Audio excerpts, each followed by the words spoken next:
I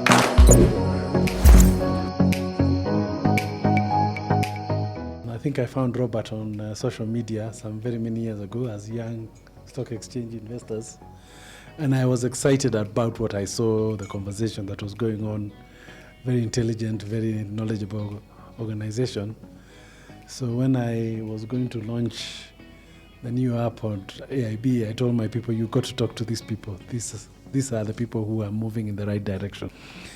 The other thing that I'd like to congratulate them is to having taken up the challenge of investor education. That's a really big challenge we have in this country. And we must all work together to ensure that we achieve the level of investor education. If we don't, then foreigners will come and buy everything and will leave us broke, isn't it? Already we know that the Nairobi Stock Exchange is 70% foreign. What are these foreigners seeing that we are not seeing? In 2002, when we are almost at the same place where we are today, everybody doubted themselves in the stock market. When do I buy and when do I sell? Because you want to get that right point at the bottom, isn't it? Or that right point at the top where you sell at the very top and at the very bottom, isn't it? But you can never get it. That one is guesswork. But you can estimate it. Yeah? We are somewhere near our historical high and you begin to sell. And don't be the last one to start selling. Yeah? Or we are somewhere near our historical lows. So you start buying. First of all, you've got to look at the economy. Yeah. Is the economic situation ripe for me to invest in the stock market? But not just economic growth, and which is what we've been having a challenge with over the last few years. Private sector driven growth.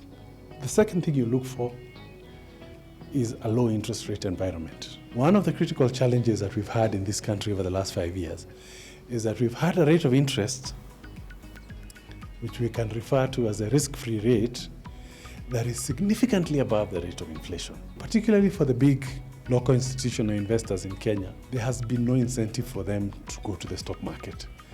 They've put their money in the treasury bond and they've made money. And those who have put their money in the stock market over time have looked worse. We need interest rates a little lower in this country to create the right environment. You need to be able to assess the cyclical low. The market price to book is at its lowest. The market P ratio is at its lowest.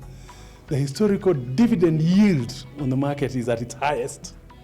So you're getting dividends of 10%, 12% on shares, and the average market dividend yield is high.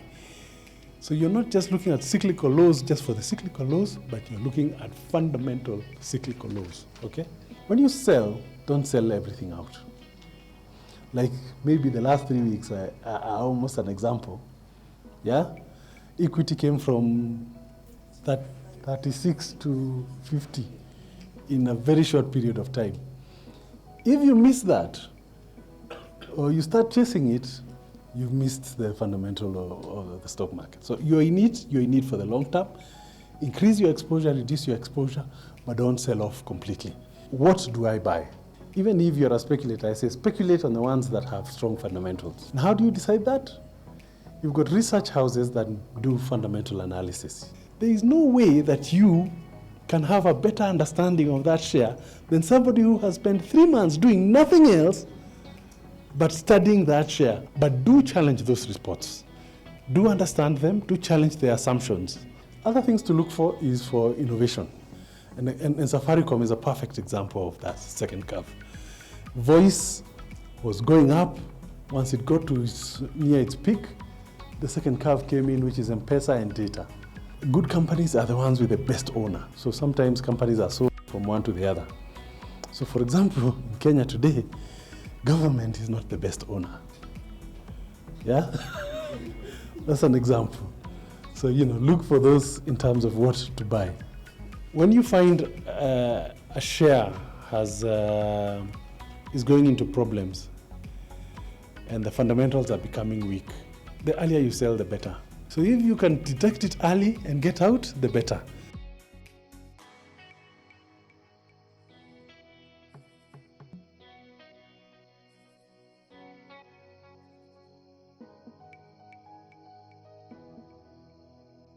as much as the fundamental analysis is done, there are still unknowns in the market.